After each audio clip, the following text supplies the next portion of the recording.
Welcome to PLUSone, the series where each month I look at the free games on PlayStation Plus and tell you if they're worth the download. After all, the games may be free, but your time is valuable. Here we are, folks, the end of 2018. To close out the year, we've got 3 more games on PS Plus to cover: Soma, Iconoclasts, and today's game, Onrush. I'm sure more of you wanted to see me cover Soma first, but since I made this video on my birthday, I picked the game, so Onrush it is. Released 6 months ago, almost to the day, this arcade racing game is, as far as I can tell, the fastest jump to PS Plus of any $60 game, like, ever. That's probably not a good sign, but the concept interests me. Made by Codemasters, arguably the most prolific racing game developer out there, led by much of the team behind Drive Club, and designed in a similar vein to the seemingly forgotten Burnout series, there's a lot of promise to Onrush's car combat focus. But why is it free already? Is the game worth your time and worth the 23 gigabytes it'll take up on your hard drive?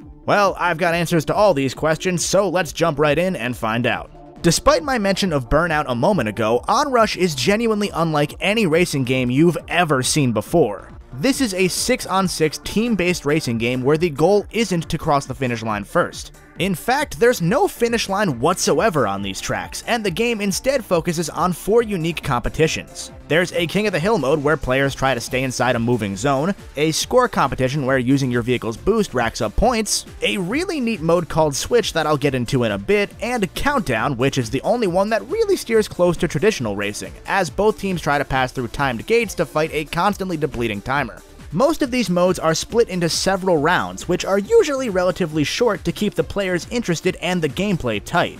However, and I'm sorry in advance to any Onrush fans watching this, the gameplay is anything but tight. Replacing your usual licensed cars are 8 different car classes, which each have their own different perks when it comes to boosting your car or helping or hindering your teammates or foes. These cars all feel different enough thanks to the perks, but honestly, not much of that matters when the driving mechanics, and far more importantly, the vehicle crashing, don't feel satisfying.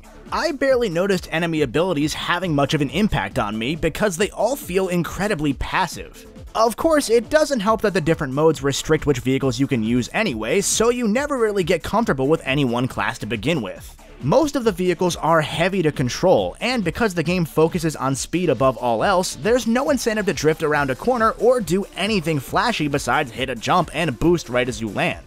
And the amount of damage it takes to crash your vehicle feels wildly inconsistent even within one class, and that frustrated me beyond belief.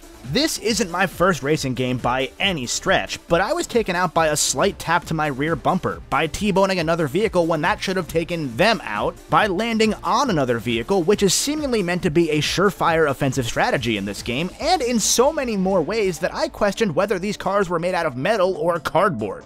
And when you're taken out, there's about a 5 to 7 second wait period before you can respawn, which feels ridiculously slow for a game all about being in the middle of the action.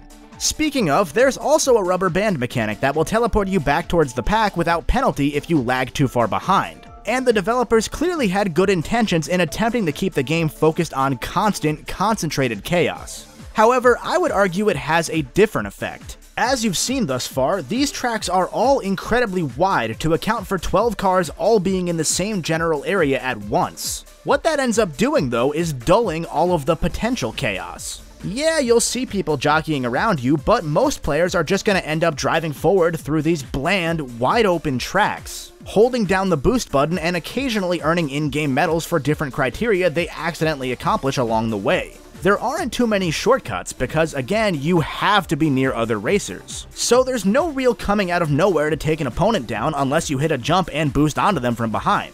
Games like Burnout or even Split Second had unique, interesting, and engaging tracks with set pieces to set off and memorable spots to trip up your rivals.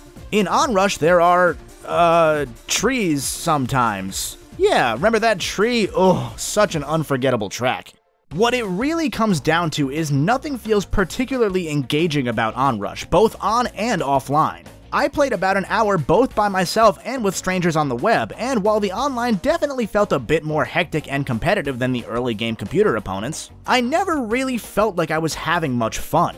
The game looks nice and its audio design is excellent, but that's about it. By relying so heavily on team play, it means that while any one player can make or break a round, most players aren't going to notice their impact too significantly, especially not during the races. I found out in the post-game award screens that I was the MVP during probably half of the games I played. And I honestly couldn't have told you I did anything during those matches besides hold X to boost and occasionally ram these gray fodder cars to extend my boost meter.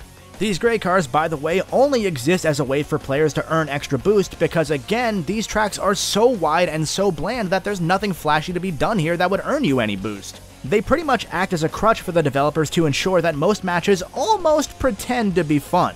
Don't be fooled by the occasional pretty explosions though, it's not fun. The two game modes I enjoyed the most were probably the Score Rush mode, if only because it meant you could almost work as a team through the different abilities, and Switch. In Switch, everybody on each team has 3 lives, starting on a bike and moving into heavier vehicles in each subsequent life. Your goal is to take out all of the opponent's lives before they take out yours, with eliminated players coming back in the heaviest vehicles the game has to offer in order to exact revenge. There were these very brief moments where I felt like I was competing with a team in Switch, where I could line myself up to defend a surviving ally, or be defended if I was one of the few left. This mode is probably the biggest highlight of just how fickle the collision mechanics are though, as I witnessed so many people, myself included, get taken out by the lightest of taps regardless of their vehicle's class. It's pretty emblematic of Onrush as a whole. No matter who you are, which car you play in, or how you play, you're all going to end up in the same spot regardless. Hell, even ranked mode is mandatory if you wish to play online, as quick match is disabled during ranked seasons probably due to the low player count. That means that even if you just want to play only to have fun or only to be the best, you're going to be paired together, leading to a less fun experience for everybody anyway. Onrush is a $15 to $25 game that was sold at $60, and now you can see why it's free already. I would be hopeful that hitting PS Plus could breathe some life into the game, revive the community, and maybe lead to some meaningful fixes for some of the game's more fundamental issues. But from what I've seen, most of the development team for Onrush was pretty much immediately laid off after the game failed to sell. This game, I'm sad to say, is dead, and Codemasters cashed out one final paycheck by putting it on PS Plus.